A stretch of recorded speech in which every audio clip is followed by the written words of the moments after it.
এই বাবু তোর কি হয়েছে রে, সারাদিন মন খারাপ করে বসে আছিস?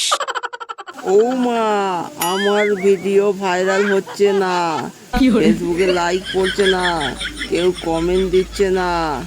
আমি ভিডিও করা ছেড়ে দেবো, ভিডিও করবো ও না। তোর ফেসবুক ভূত ধরেছে তোর মাথায়। তুই আগে যা ৫৫ তলা ঠাকুর মন্দিরে তলায় গাটা আগে ঝাড়ে আয় যা বলছি বাবু, আগে যা, তুই মার খাবি আমার থেকে। ও ঠিক আছে, আমি যাই। ও বাবা, মন্দিরে যা ভিড়, আমি মন্দিরে যাব না।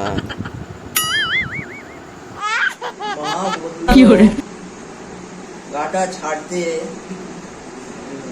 কি করা যায়, একটা আইডিয়া আছে। এই তো ঝাঁটা পেয়ে গেছি। মা বললো গাটা ছেড়ে আসতে, যাই গিয়ে সুলতানকে বলি গাটা ছেড়ে দিতে। আমার গাটা একটু ছেড়ে দিত, ঠাকুরতলায় প্রচুর ভিড়, ওই জন্য তোর কাছে এলাম। ও, গাছ ছেড়ে দিতে হবে? আচ্ছা ঠিক আছে, দাঁড়া আমি ছেড়ে দিচ্ছি।